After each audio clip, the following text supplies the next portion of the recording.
Assalamualaikum warahmatullahi wabarakatuh. Hai teman-teman, berjumpa lagi dengan saya Arna Risma. Bagaimana nih kabar kalian semua? Semoga sehat selalu ya. Nah, di sini saya dan teman-teman saya akan menjelaskan tentang alat-alat mikrobiologi. Di sini kami beranggotakan Alda Aprilia, Arna Risma, Helvi Rahmi, Siska dan Fitri, Nela Agustin, dan Yaya Syafitri. Pada penasaran kan gimana penjelasan dari kami? Yuk lihat video ini. Baiklah teman-teman, di sini saya akan menjelaskan sedikit tentang mikrobiologi. Nah, mikrobiologi itu adalah ilmu pengetahuan tentang kehidupan makhluk-makhluk kecil yang hanya kelihatan dengan mikroskop. Makhluk-makhluk kecil itu disebut mikroorganisme, mikroba, protista, atau jasad renik. Mikrobiologi juga dapat diartikan sebagai ilmu yang mempelajari makhluk hidup berukuran mikrobis, meliputi bakteri, alga, protozoa, fungi, dan virus. Di sini kita juga perlu mengenali alat-alat mikrobiologi. Yang pertama yaitu jarum inokulum. Fungsinya untuk memindahkan biakan untuk ditanam atau ditumbuhkan ke media baru. Jarum inokulum biasanya terbuat dari kawat nikrom atau platinum sehingga dapat berpijar jika terkena panas. Bentuk ujung jarum inokulum dapat berbentuk lingkaran dan juga dapat berbentuk lurus. Yang kedua, mikropipet dan tip. Mikropipet adalah alat untuk memindahkan cairan yang bervolume cukup kecil, biasanya kurang dari 1000 mikroliter. Banyak kapasitas dalam mikropipet, misalnya mikropipet yang dapat diatur volume pengambilannya antara 1 mikroliter sampai 20 mikroliter, atau mikropipet yang tidak bisa diatur volumenya, hanya tersedia satu pilihan volume, misalnya mikropipet 5 mikroliter. Dalam penggunaannya, mikropipet memerlukan tip. Yang ketiga, tabung reaksi.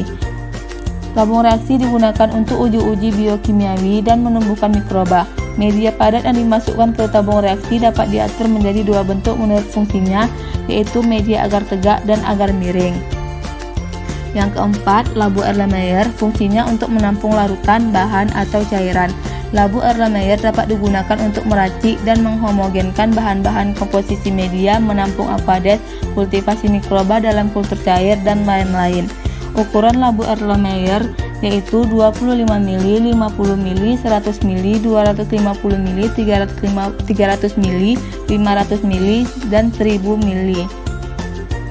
Yang kelima, beker gelas. Fungsinya untuk preparasi media-media, menampung aqueous, dan lain-lain. Yang keenam, ada gelas ukur. Fungsinya untuk mengukur volume suatu cairan. Seperti labu Erlenmeyer, gelas ukur memiliki beberapa pilihan berdasarkan skala volumenya. Yang ketujuh, batang L atau L-rod. Fungsinya untuk menyebarkan cairan di permukaan media agar bakteri yang tersuspensi dalam cairan tersebut tersebar merata. Alat ini juga disebut spreader. Yang kedelapan, cawan Petri. Fungsinya untuk membiakkan kultivasi mikroorganisme. Medium dapat dituang ke cawan bagian bawah dan cawan bagian atas sebagai penutup. Cawan Petri tersedia dalam berbagai macam ukuran. Diameter cawan yang biasa berdiameter 15 cm dapat menampung media sebanyak 15-20 ml. Sedangkan cawan berdiameter 9 cm kira-kira cukup diisi media sebanyak 10 ml. Selanjutnya akan dijelaskan oleh Arnel Nurisma. Baiklah teman-teman, di sini saya akan menjelaskan tentang tabung Durham. Tabung Durham itu memiliki bentuk yang sama nih dengan tabung reaksi, tetapi memiliki ukuran yang lebih kecil dibandingkan tabung reaksi. Fungsinya adalah untuk menampung hasil fermentasi mikroorganisme berupa gas. Selanjutnya yaitu termometer. Nah, termometer ini memiliki batang kaca yang panjangnya 300 mm nih guys. Diameternya 6-7 mm yang berisi air raksa dan gas, serta dilengkapi dengan skala derajat Celcius. Fungsinya adalah untuk mengukur suhu suatu larutan atau ruang inkubator. Kemudian kita masuk pada bagian yang lain guys, aparatus. Nah, yang pertama itu pembakar bunsen. Fungsinya itu adalah untuk menciptakan kondisi yang steril. Misalnya nih, untuk sterilisasi jarum AC atau yang lain. Bagian api yang paling cocok untuk memujarkannya adalah bagian api yang berwarna biru. Perubahan bunsen dapat menggunakan bahan bakar gas ataupun metanol. Terus yang kedua yaitu tentang hot plate stirrer and stir bar. Fungsinya itu adalah untuk menghomogenkan suatu larutan dengan pengadukan. Pelat yang terdapat dalam alat ini dapat dipanaskan sehingga mampu mempercepat proses homogenisasi. Selanjutnya yang ketiga yaitu autoclave nih guys. Jadi autoclave ini merupakan alat pemanas tertutup yang digunakan untuk mensterilisasi suatu benda dengan menggunakan uap bersuhu dan bertekanan tinggi lebih kurang 15 menit nih. Selanjutnya kita masuk pada bagian yang keempat nih guys, yaitu oven. Oven ini juga digunakan dalam melakukan sterilisasi. Oven dapat mensterilkan barang-barang dengan memanfaatkan aliran udara panas. Alat-alat yang disterilkan itu biasanya seperti cawan petri, tabung reaksi, dan lain-lain. Sterilisasi kering dengan oven ini dilakukan dengan cara memanaskan sampai dengan suhu 180 derajat Celcius selama 1 jam nih. Selanjutnya bagian yang kelima yaitu inkubator. Inkubator ini alat untuk menginkubasi atau memerah mikroba pada suhu yang terkontrol nih teman-teman. Alat ini dilengkapi dengan pengatur suhu dan pengatur waktu juga. Inkubator menyediakan kondisi temperatur yang optimum untuk mikroorganisme yang bisa melakukan pertumbuhan. Sekian penjelasan dari saya, selanjutnya akan dijelaskan oleh Helvi Rahmi. Baiklah, di sini saya akan melanjutkan menjelaskannya. 6. Penangas air atau water bath. Fungsinya untuk menyimpan media agar yang digunakan untuk analisa dengan teknik tuang atau furfet supaya media tetap dalam kondisi leleh atau cair. Biasanya suhu diatur pada kisaran 40-45 derajat Celcius. Untuk menjaga air pada penangas air tidak terkontaminasi mikroorganisme, maka perlu ditambahkan sitrik asid 0,3% dan potasium sorbat 0,1%. 7. pH meter. Fungsinya untuk mencek derajat keasaman atau pH media, karena derajat keasaman sangat berpengaruh terhadap pertumbuhan mikroba. 8. Timbangan digital atau neraca digital. Fungsinya untuk mengukur volume suatu cairan, seperti labu Erlenmeyer. Kelas ukur memiliki beberapa pilihan berdasarkan skala volumenya. 9. Laminar air flow. Alat ini berguna untuk bekerja secara aseptis karena mempunyai pola pengaturan dan penyaring aliran udara, sehingga menjadi steril dan aplikasi sinar UV beberapa jam sebelum digunakan. 10. Koloni counter. Alat ini berguna untuk mempermudah perhitungan koloni yang tumbuh setelah diinkubasi di dalam cawan, karena adanya kaca pembesar.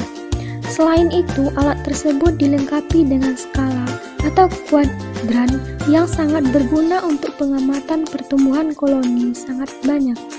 Jumlah koloni pada cawan petri dapat ditandai dan dihitung otomatis yang dapat diriset. 11. Mikroskop cahaya. Salah satu alat untuk melihat sel mikroorganisme adalah mikroskop cahaya. Dengan mikroskop, kita dapat mengamati sel bakteri yang tidak dapat dilihat dengan mata telanjang. Pada umumnya, mata tidak mampu membedakan benda dengan diameter lebih kecil dari 0,1 mm. 12. Mikroskop stereo. Mikroskop ini berfungsi untuk melihat objek yang membutuhkan perbesaran tidak terlalu besar.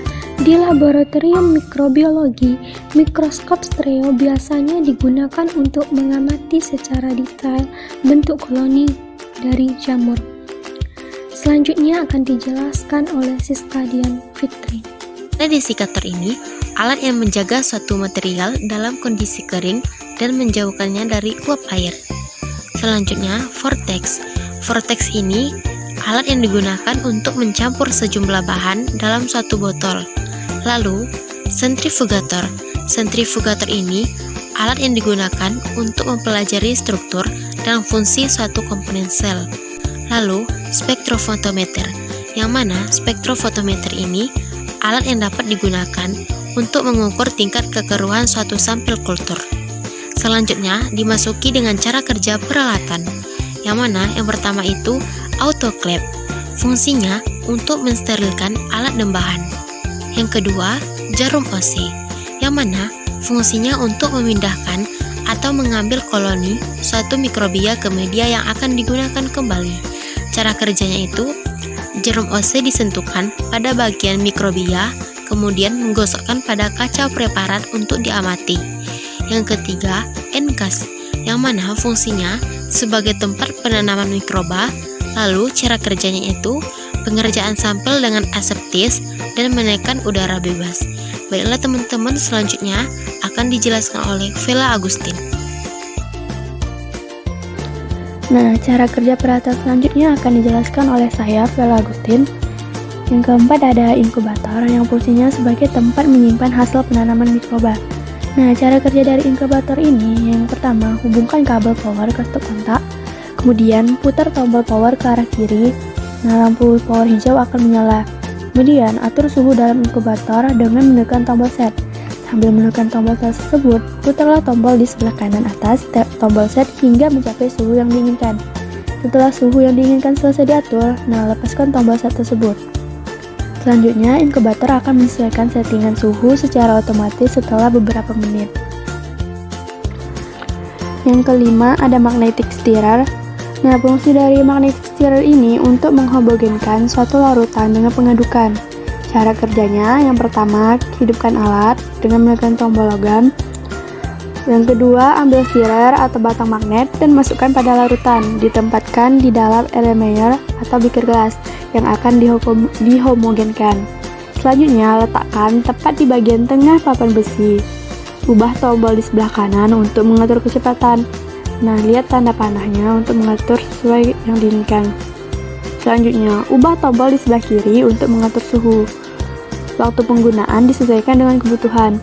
Setelah selesai, tombol kecepatan dan suhu dinolkan atau di-off-kan, kemudian matikan alat tersebut. Ambil batang magnet dari larutan yang telah dihomogenkan, kemudian cuci dan letakkan kembali di atas papan besinya. Selanjutnya, yang keenam ada timbangan analitik. Sesuai dengan namanya, timbang, yang fungsinya untuk menimbang bahan yang akan digunakan dalam praktikum dengan tingkat ketelitian yang tinggi. Nah, cara kerja dari timbangan analitik ini sangatlah mudah. Cukup meletakkan bahan pada timbangan tersebut. Kemudian, lihat angka yang tertera pada layar. Nah, angka ini merupakan berat dari bahan yang ditimbang. Peralatan yang ketujuh ada vortex, yang fungsinya untuk mengaduk senyawa kimia yang ada dalam tabung reaksi atau dalam suatu wadah. Cara kerjanya, tabung reaksi diletakkan pada lubang tempat tabung. Kemudian tekan tombol power hingga tempat meletakkan tabung tersebut bergerak. Dengan adanya tegangan yang diberikan, maka tabung reaksi yang berisi larutan akan tercampur rata. Yang kedelapan ada Erlenmeyer. Mungkin teman-teman sudah tahu ya Erlenmeyer, yang fungsinya untuk menampung larutan, bahan, ataupun cairan. Nah, cara kerja dari Erlenmeyer ini cukup menyiapkan Erlenmeyer yang sudah bersih, kemudian isi dengan benda cair dengan jumlah besar dan berskala. Yang kesembilan ada cawan Petri. Fungsinya sebagai wadah penyimpanan dan pembuatan kultur media. Cara kerjanya meletakkan medium di dalam cawan Petri, kemudian tutup cawan Petri dengan penutup cawan. Nah, untuk menutup cawan Petri ini bisa digunakan dengan plastik wrap.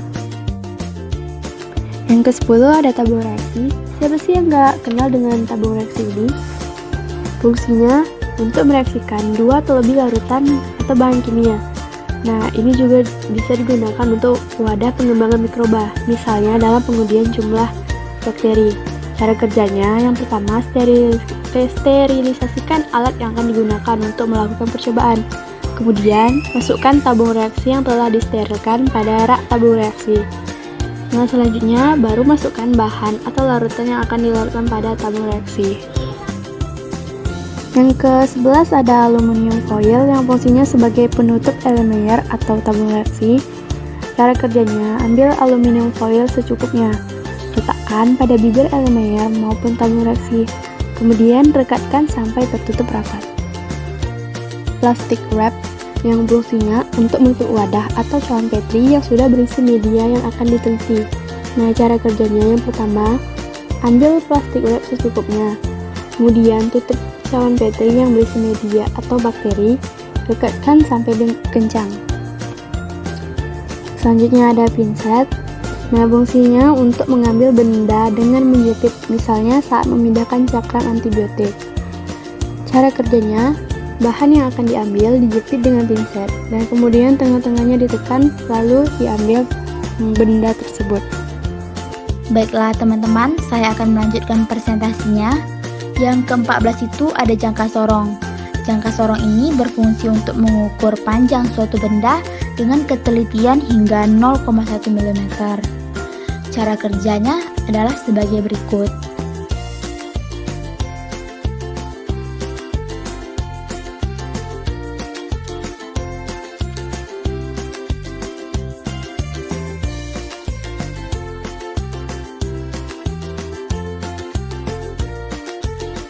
Yang ke-15 itu ada koloni counter. Dari namanya saja dapat kita ketahui bahwa koloni counter ini merupakan alat untuk menghitung jumlah koloni, lebih tepatnya menghitung jumlah koloni mikroba, dengan cara kerja seperti di bawah ini.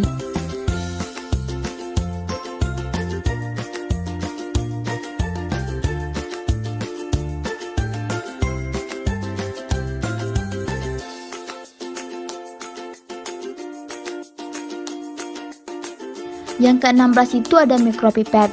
Mikropipet ini berfungsi untuk memindahkan cairan yang bervolume cukup kecil. Biasanya itu kurang dari 1000 mikroliter. Dengan cara kerja sebagai berikut.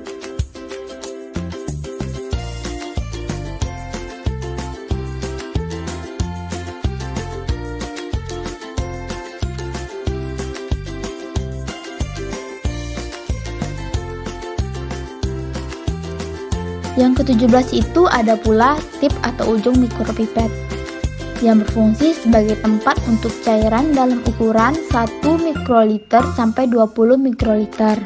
Dengan cara kerja hampir sama dengan mikropipet.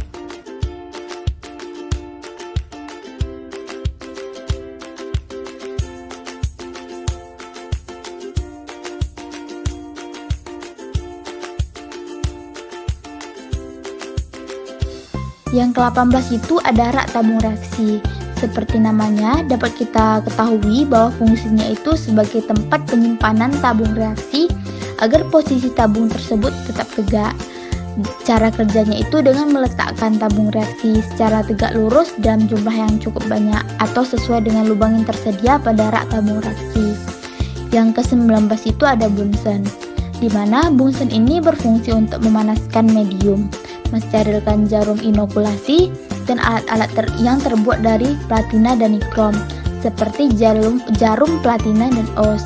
Dengan cara kerja yang begitu mudah, yaitu hanya dengan menyalakan Bunsen, kemudian memanaskan alat-alat tersebut di atas api sampai pijar. Nah, yang terakhir itu ada paper dish. Paper dish atau yang disebut dengan blank dish adalah alat sterilisasi dengan oven yang terbuat dari kertas saring dan dicelupkan ke dalam cairan antibiotik. Dengan cara kerja, sampel dicelupkan ke dalam paper dish, kemudian mensterilkan dengan pemanasan. Sekian dari saya, terima kasih. Nah, itulah teman-teman penjelasan kami mengenai alat-alat mikrobiologi. Sangat menyenangkan bukan belajar tentang hal ini? Semoga bermanfaat bagi kita semua ya. Di ending video kali ini, teman-teman jangan langsung tutup nih. Jangan lupa like, comment, and subscribe. Oke guys, see you next time. Wassalamualaikum warahmatullahi wabarakatuh.